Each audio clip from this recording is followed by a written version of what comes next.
आता संघटनेनं मला काय दिलं, खरंच का प्रश्न पडतो, संघटनेनं मला काय दिलं? एवढं उपाशी तपाशी राहतो, अनेक यातना सहन करून येतो, पण संघटनेनं या कामातून आपल्याला एक सगळ्यात महत्वाचं काम काय दिलं म्हणजे मोल, म्हणजे संघटनेनं आपल्याला सन्मान दिला.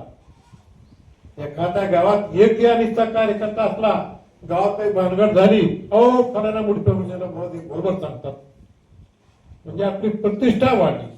इतर लोक आपल्याला बोलायला लागलं आणि माझ्या पुरतं बोलायला झालं. अगोदर अजून थोडं राहिलं, माझ्या गावामध्ये हे काम करता असताना मला विरोध झाला नाही, कारण संघटनेचे उपक्रम आपले एवढे चांगले येतं. व्यसनमुक्ती चळवळ, एक गाव एक गणपती किंवा सेंद्रिय शेती, संविधान जागृती, हे विषय समाजाला गरजेचे आहेत.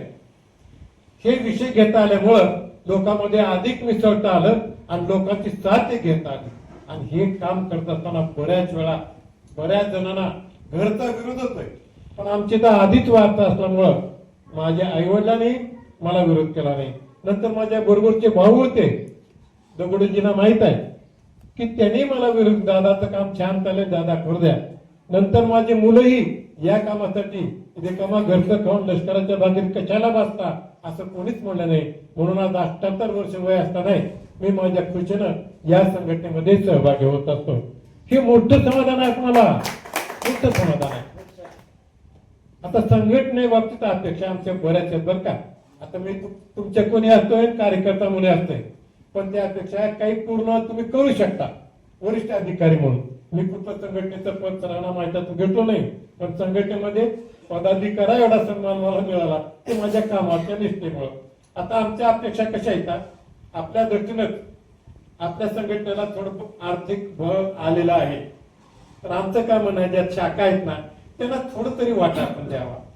त्याच्यामुळे पाटील म्हणा, दुप्तरे म्हणा, त्यांची दमछाक होणार नाही. आम्ही तर चालू तर पण थोडं भर तुम्ही दिलो, उत्पन्न वाढलं तर म्हणतो मी. नसता ही चळवळ घरच्या भाकरी खाऊनच खायची आहे. मान सुद्धा मिळणार नाही, मिळालं तर डोळे जोडे मिळतील, मिळालं तर कधी हार येते, हार आणि प्राण पण गावामध्ये.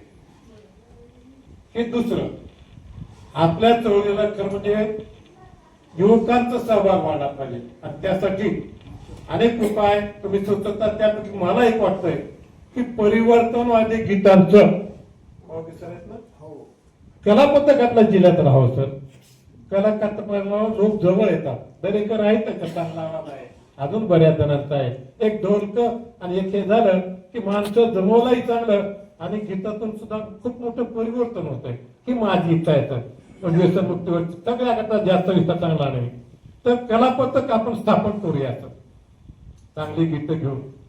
तिसरं माझी अपेक्षा अशी आहे की बऱ्याच वेळा भाषण करतो निघून जातो, तर आपल्याकडे लिखित साहित्य कमी व्यसनमुक्तीच्या घोषणा, स्त्री पुरुष समानतेच्या घोषणा, संविधानाच्या भरपूर आहेत. अशा घोषणाचे पत्रक आपण आम्हाला प्रयत्न आपणही सुचवा. त्या पत्रक आमच्या लेवलला कुठे गेली का मला कुठे काय बघून म्हणतो, तर ती लिखित थोडं थोडं शिजवली त्यांच्याकडे राहते आणि ते आपण भाऊ सर आम्ही काय करतो त्याच्या वेळेस भावेश्वरांचं जाऊ घेतो, पुस्तकं वाटप करतो छोटे छोटे असले. आता एक त्याच्यात सगळ्यात होतं, आपण सगळे कामं केलो, पण मूळ वैज्ञानिक दृष्टी कसा निघावा यावरचं आपलं प्रबोधन जास्त झालं पाहिजे. दावगावकरच्या श्रद्धा आणि अंधश्रद्धामध्ये ते आहे आणि छोटी पुस्तकं डॉक्टर त्यांना दिलोय, त्याचे झेरॉक्स करून द्या कार्यकर्त्याला. म्हणजे लोकांना जायला चांगलं आम्ही काय करलो चांगलं ना, उगं धर्म बुडवे हे आपण सांगितलं ते धर्म बुडवे नाही तर धर्म वाच नाही केलं बरं का सर. वैज्ञानिक दृष्टिकोन होतात. मग लिखित साहित्य झालं आणि समविचारी माणसं आहेत ते संघटना तर आहेतच, त्यांच्याबरोबर आपली वैचारिक दोस्ती झालीच पाहिजे सर. आता आपण म्हणलं सगळं होणराव संघटनेचं पण वैचारिक दोस्ती झाली, चला भाऊगीसरा बरोबर जाऊ. तर ही छोट्या अपेक्षा तुमच्या मनातल्या मी सांगितलेले आहे. तुम्ही पुनरुक्ती न करता आधी आम्हाला आर्थिक भार देता येते का, लिखित स्वरूपातून काही साध्य पुरवता येते का, आम्ही खरेदी करू. ती तुम्ही सर्पविज्ञान किंवा सेंद्रिय शेती कुठल्याही मुद्द्यावर संक्षिप्त एक पान तर तयार करा. बिराजदार सरांना मी सांगितलंय आणि त्यावेळेस होतं तसे घोषवाक्य दाभोळकर असताना ते आम्ही वाटप करत होतो आणि त्याच्यावर चर्चा. बस जास्त वेळ मी घेणार नाही. नमस्कार. धन्यवाद.